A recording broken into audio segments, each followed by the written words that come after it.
Hallelujah. आप सबों को मसीह अभिवादन, जय मसीह के। आ, ये 2 सप्ताह के बाद आप लोगों के बीच में फिर भी हमको आने के लिए प्रभु ने मौका दिया। आपको मालूम है 2 सप्ताह तक प्रभु ने मुझे बेड रेस्ट में रहते हुए बातचीत किया, और जो बातें प्रभु ने मेरे साथ बातचीत की वही बातों को आप लोगों के बीच में हम लेके आए हैं। प्रभु का आशीष महान रहा मेरे जीवन में भी। आइए, आज हमने शीर्षक दिए, एक भी व्यक्ति नाश न हो। लूका रचित सुसमाचार 15वां अध्याय मेरे साथ पढ़िए 1 से 10 तक। यहाँ ऐसा लिखता है, सुनिएगा। सब चुंगी लेने वाले और पापी उसके पास आया करते थे ताकि उसकी सुने, पर फरीसी और शास्त्री कुड़कुड़ा कर कहने लगे, यह तो पापियों से मिलता है और उसके साथ खाता भी है। तब उसने उनसे यह दृष्टांत कहा, तुम में से कौन है जिसकी 100 भेड़ें हो और उनमें से एक खो जाए तो 99 को जंगल में छोड़कर उस खोई हुई को जब तक मिल न जाए खोजता न रहे, और जब मिल जाती है तब वह बड़े आनंद से उसे कंधों पर उठा लेता है और घर में आकर मित्रों और पड़ोसियों को इकट्ठा करके कहता है, मेरे साथ आनंद करो क्योंकि मेरी खोई हुई भेड़ मिल गई है। मैं तुमसे कहता हूं कि इसी रीति से एक मन फिराने वाले पापी के विषय में भी स्वर्ग में इतना ही आनंद होगा जितना कि 99 ऐसे धर्मियों के विषय में नहीं होता जिन्हें मन फिराने की आवश्यकता नहीं।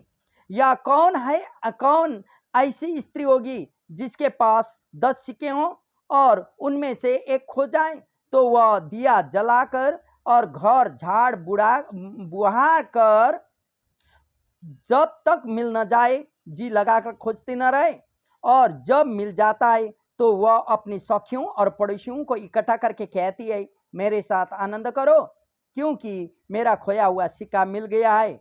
मैं तुमसे कहता हूं कि इसी रीति से एक मन फिराने वाले पापी के विषय में परमेश्वर के स्वर्गदूतों के सामने आनंद होता है। हालेलुया। परमेश्वर का वचन पढ़ाई प्रति और सुनाई प्रति प्रभु आप और मुझे आशीष दे। आइए हम लोग प्रार्थना करें। पवित्र परमेश्वर पिता, हम लोग धन्यवाद देते हुए तेरे चरण के नीचे आते हैं प्रभु। आज के समय हम धन्यवाद देते हैं इस वचन को, जो आज का विश्राम का दिन तूने हम लोग के बीच में रखा है। वचन से जो कुछ बोलने चाहता है प्रभु बोल, अब बातचीत कर। सुनने वाले तमाम लोगों के जीवन में तू कार्य को कर, महिमा को ले। बोलने वाले मैं नहीं, लेकिन मेरे होठों में होते हुए तू बोल और महिमा को ले। पवित्र आत्मा तू कार्य कर, यीशु का नाम में, आमेन आमेन आमेन। हालेलुया। मेरे प्रियो, हम ने शीर्षक दे चुके हैं, एक भी व्यक्ति नाश न हो। परमेश्वर चाहता है कि एक भी व्यक्ति नाश न हो। परमेश्वर के लिए एक पापी भी 99 धर्म के समान है मेरे प्रियो। यहाँ लेकिन जो वचन आप और मैंने पढ़े या सुने, यह वचन क्या कहता है, यहाँ क्या होता है, क्या हुआ आप और हम देख रहे हैं। पहले नंबर, चरवाहा अपना खोई हुई भेड़ को खोजता है, और दूसरा क्या होता है, स्त्री खोई हुई सिक्कों को ढूंढती है। मिलने के बाद दोनों आनंद करते हैं। मेरे प्रियो, याद कीजिए, इतनी ही कहानी। अभी जो वचन हम लोग पढ़े थे, हमारा सोच प्रभु का जैसा ही होना चाहिए। जैसा कि भड़का हुआ व्यक्ति प्रभु में आने से हमें भी वैसे आनंद होना चाहिए जैसे प्रभु आनंदित होता है। लेकिन क्या हम लोग सही में आनंदित होते हैं? क्या हम लोग भी वही सदुकी और फरीसी का समान कुड़कुड़ाने लगते हैं? लेकिन आपको मालूम है, एक बात आपको हम बताएंगे, एक शराबी व्यक्ति, एक भड़का हुआ व्यक्ति, एक पापी इंसान या एक खराब करने वाली व्यक्ति, शराबी व्यक्ति शराब छोड़ के मंडली में नहीं आता। मेरे प्रियो, आप याद कीजिएगा, शराबी व्यक्ति शराब को छोड़ते हुए मंडली में नहीं आता, लेकिन मंडली में आने के बाद उसका शराब छूटता है। खराब काम करने वाले व्यक्ति खराब काम को छोड़ते हुए मंडली में या कलीसिया में नहीं आता है, लेकिन कलीसिया में आने के बाद उसका खराब काम को छूट जाता है। यहां भी हम लोग यही पाते हैं, जब वो मंडली में आता उसका शराब छूटता, खराब काम छोड़ता, वो आनंद उठाने लगता है प्रभु में। आपको मालूम है कि जब वो शराब मंडली में आने के बाद छूटता है तब तो उसका लगाव मंडली में प्रभु के साथ होता। क्या प्रभु को छोड़ के वो जा सकता है? नहीं। आप और मुझे याद करना होगा मेरे प्रियो, लाइफ स्टाइल कलीसिया में आने के बाद या चर्च में आने के बाद उसका लाइफ स्टाइल चेंज होता है। पहले लाइफ स्टाइल चेंज होकर मंडली में आता नहीं है। कोई भी मंडली में आने के बाद लाइफ स्टाइल को चेंज होता है। लेकिन 1 और 2 पद यहाँ क्या बोलता है? 15 अध्याय लूका का, सब चुंगी लेने वाले और पापी उसके पास आया करते थे। किसके पास? यीशु के पास। कौन कौन लोग थे? चुंगी लेने वाले थे और पापी लोग थे, ताकि उनके सुने। ये लोग क्यों आते थे? सुनने के लिए। किसको? यीशु का मुख से निकला हुआ वचन को सुनने के लिए ये लोग आते थे।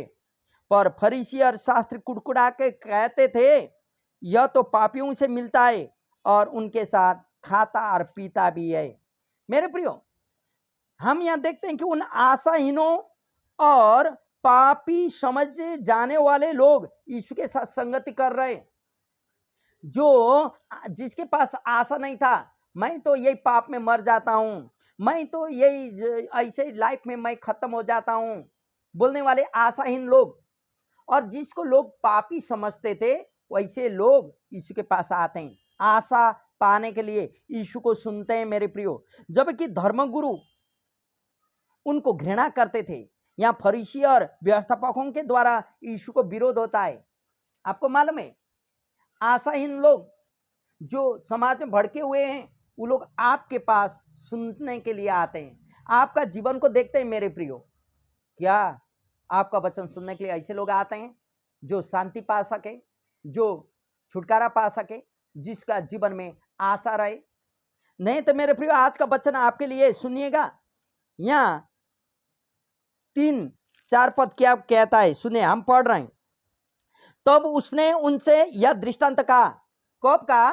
जब ये लोग सोचने लगे, आशाहीन लोग, पापी वाले लोग भी यीशु के साथ आके सुन रहे हैं, तब यीशु ने दृष्टांत कहा, तुम में से कौन है जिनकी 100 भेड़ें हो और उनमें से एक खो जाए, तो 99 को जंगल में छोड़कर उस खोई हुई को जब तक मिल न जाए खोजता न रहे, और जब मिल जाती है तब वह बड़े आनंद से उसे कंधे पर लेता है और घर में आकर मित्रों और पड़ोसियों को इकट्ठा करके कहता है, मेरे साथ आनंद करो क्योंकि मेरी खोई हुई भेड़ मिल गई है। मैं तुमसे कहता हूं कि इसी रीति से एक मन फिराने वाले पापी के विषय में भी स्वर्ग में इतना ही आनंद होगा जितना कि 99 ऐसे धर्मियों के विषय में नहीं होता, जिनके मन फिराने की आवश्यकता हो। मेरे प्रियो, खोई हुई भेड़ का दृष्टांत से हमको यह मालूम होता है, या खोई हुई भेड़ का दृष्टांत से आप और हम यह सीखते हैं, जब एक पापी पश्चाताप करता है तो स्वर्ग में स्वर्गदूत लोग भी आनंद करते हैं। मेरे प्रियो, यीशु 99 भेड़ को मौत तो नहीं दे रहा है, यह यहाँ नहीं है, मौत तो देता है यीशु, लेकिन झुंड में जिस भेड़ की कमी थी उसकी तुलना उन पापियों से यीशु की जा रही थी। उन पापियों के साथ वो 99 भेड़ों का तुलना कर रहा था मेरे प्रियो, खोई हुई भेड़ का। इसीलिए आप जानते हैं, जो भेड़ खोया हुआ है उसको यहाँ तुलना कर रहा है प्रभु। इसलिए 99 या 99 धर्मी व्यक्ति जो अपने आप को धर्मी समझते हैं और पश्चाताप नहीं करते थे, पश्चाताप की आवश्यकता ये लोग नहीं समझ पाते थे, इसलिए यीशु ने यहाँ कहा ऐसे लोगों के लिए एक जन, ऐसे लोग से बढ़कर एक जन है जो पश्चाताप करके आता है। इसलिए मेरे प्रियो, हमें लगातार प्रार्थना करना होगा ताकि और लोग भी पश्चाताप करते हुए प्रभु के राज्य में आ सके। मेरे प्रियो, आप और मैं क्या करते हैं आज? क्या आप और हम प्रभु यीशु का समान खुश होते हैं लोग प्रभु में आने के बाद? 8 पद सुनिए तो क्या बोलता है।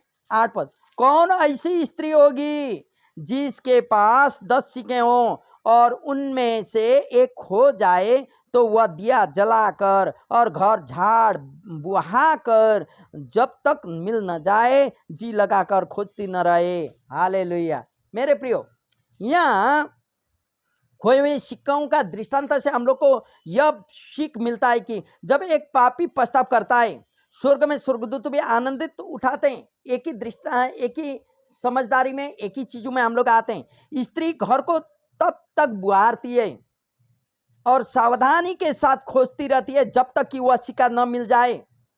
यह एक दिन का मजदूरी के बराबर था मेरे प्रियो, एक दिन का मजदूरी था उस शिकार। इसीलिए मेरे प्रियो, एक व्यक्ति जब मंडली में आता है तब तो उसका जीवन परिवर्तन होता है। इसीलिए मेरे प्रियो, यीशु का तात्पर्य यह था कि जिस पापियों के साथ यीशु संगति कर रहा था वे परमेश्वर के लिए अत्यधिक मूल्यवान है। इसलिए तो आपको मैं उत्साहित करने चाहता हूं कि यीशु संसार में धर्म का शुरू करने के लिए नहीं आए, मसीहों के लिए यीशु संसार में नहीं आए। वह तो एक पापी पश्चाताप करे और पापियों का उद्धार हो बोल के उस संसार में आए थे। इसलिए वचन कहती है जो कोई यीशु के पास आता है उसे मान लेना होगा कि वह एक पापी है, क्योंकि पापियों को उद्धार करने के लिए यीशु संसार में आए थे। इसलिए वह चाहता है कि एक भी व्यक्ति संसार में नाश न हो।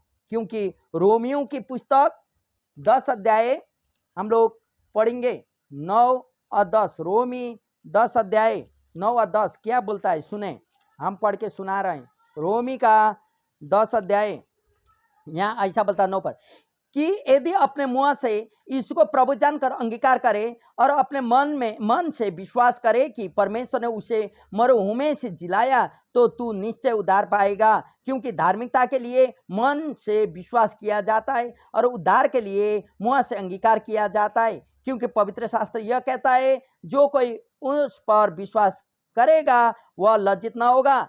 यहूदी और यूनानी में कुछ भेद नहीं, इसलिए कि वह सब का प्रभु है और अपने सब का नाम लेने वालों के लिए उद्धार करता है। क्योंकि जो कोई प्रभु का नाम लेगा वह उद्धार पाएगा। हालेलुया। मेरे प्रियो, एक व्यक्ति उद्धार पाने के लिए मुख से अंगीकार करना और दिल में विश्वास करना होगा उद्धार पाने के लिए। क्योंकि वचन कहता है वो यही है, बोलता है आप और मेरे पास परमेश्वर का वचन है। आप पश्चाताप करना होगा आज इसी क्षण, और आपको भी खुश होना होगा। एक पापी पश्चाताप करके आएगा तो परमेश्वर का जैसा हृदय होना चाहिए। मेरे प्रियो, ऐसा होगा तो आप और मैं भी प्रभु के साथ कह सकते हैं एक भी व्यक्ति नाश न हो। सही में प्रभु तू बढ़े मैं घट सकूं। आइए हम लोग धन्यवाद दें।